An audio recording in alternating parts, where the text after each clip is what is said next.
बहाना है, योगी निशाना है। राउत के खुलासे से बीजेपी में मचा हड़कंप। क्या यूपी से हटाए जाएंगे योगी आदित्यनाथ?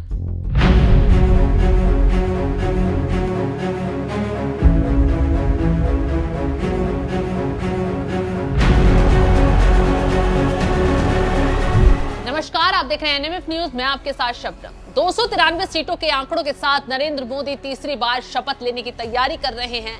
एनडीए के दलों ने मोदी के साथ आगे के विकास की राह पकड़ ली है, लेकिन मोदी का तीसरी बार प्रधानमंत्री बनना और सीएम योगी की लोकप्रियता बढ़ना विपक्ष को हजम नहीं हो पा रहा है।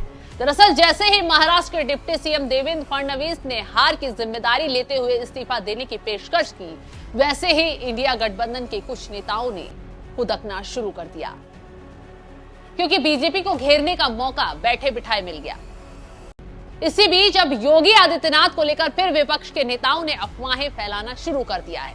संजय राउत ने अब सीएम योगी पर बयान देते हुए कहा है, देवेंद्र फडणवीस का इस्तीफा देने का प्रस्ताव योगी आदित्यनाथ पर दबाव बनाने का एक कदम है। अगर महाराष्ट्र में फडणवीस के नेतृत्व में बीजेपी हारी है तो उत्तर प्रदेश में भी योगी के नेतृत्व में हार होगी, इसीलिए फडणवीस इस्तीफे की बात कर रहे हैं। जब से चुनाव हुए हैं, विपक्ष जिस तरीके से योगी आदित्यनाथ के पीछे पड़ गया है, उन्हें हटाने की बात कहकर माहौल बनाया जा रहा है। केजरीवाल के बाद संजय राउत ने यह बात दोहराई है कि योगी आदित्यनाथ को हटाया जाएगा। कहीं ना कहीं विपक्ष की इस चालबाजी का नुकसान यूपी में बीजेपी को उठाना पड़ा है, क्योंकि मोदी और अमित शाह ने इस बात को खुलकर नहीं नकारा है जरूर, लेकिन बुलंदी से विपक्ष को जवाब भी नहीं दिया है, जिसकी वजह से विपक्ष बार बार सीएम योगी का नाम अलाप रहा है। हालांकि ऐसी कोई खबरें नहीं आई हैं कि योगी आदित्यनाथ को हटाया जाएगा या फिर यूपी में किसी और चेहरे को आगे बढ़ाया जाएगा, क्योंकि सीएम योगी के कामकाज करने के अंदाज और उनकी हिंदुत्व की छवि से लोग काफी प्रभावित हैं। खैर, संजय राउत अपनी पार्टी, अपनी सरकार बचा नहीं पाए और दूसरों पर भविष्यवाणी कर माहौल बनाने की कोशिश में जुटे हैं। खैर, संजय राउत की झूठी भविष्यवाणी यही खत्म नहीं हुई। आगे तो जनाब ने यह दावा भी कर दिया कि मोदी सरकार नहीं बना पाएंगे, अगर सरकार बना भी ली तो चला नहीं पाएंगे।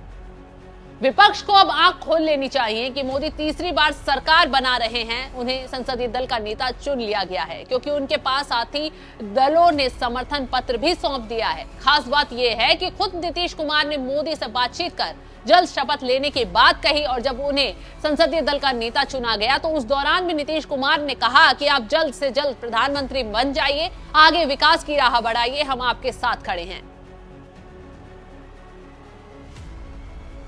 क्योंकि इंडिया गठबंधन के नेताओं ने नीतीश कुमार को लेकर जमकर माहौल बनाया था कि नीतीश कुमार पलटी मार सकते हैं और इंडिया गठबंधन के साथ जाकर सरकार बना सकते हैं। लेकिन इंडिया गठबंधन को तब झटका लगा जब नीतीश चंद्रबाबू नायडू की पीएम मोदी के बगल में बैठने की दूसरी बार तस्वीरें सामने आ गई हैं और नीतीश ने खुलकर कहा है वो कहीं नहीं जाएंगे, एनडीए के साथ सरकार बनाएंगे। बस इसी बात से विपक्षी दल के नेता बौखला उठे हैं, नई बयानबाजी कर रहे हैं। खैर, एक बात और साफ कर दें कि उत्तर प्रदेश में बीजेपी हारी है, ना कि योगी आदित्यनाथ, और उनके दो बड़े कारण ये हैं कि पहला, विपक्ष आरोपों के खिलाफ योगी के समर्थन में आला कमान के नेता मोदी और अमित शाह या फिर जेपी नड्डा खुलकर नहीं उतरे। वहीं दूसरी तरफ कहीं ना कहीं मोदी शाह ने आरएसएस को दरकिनार किया। जेपी नड्डा के आरएसएस पर बयान से कोहराम मचा और इसी का नतीजा ये रहा कि बीजेपी यूपी में हार गई। हालांकि सीएम योगी ने भरपूर मेहनत की, लेकिन उनका अकेला पड़ना पार्टी के लिए थोड़ा मुश्किल हो गया। लेकिन अब जिस तरीके से चुनावी नतीजे आने के बाद सीएम योगी लगातार एक्शन मोड में आ गए हैं, अधिकारियों के साथ बैठक कर रहे हैं, हार की समीक्षा कर रहे हैं, उससे जल्द ही उत्तर प्रदेश में कोई बड़ा फैसले की खबर आने वाली है। तो इस खबर पर आपकी राय क्या है, हमें कमेंट कर जरूर बताएं।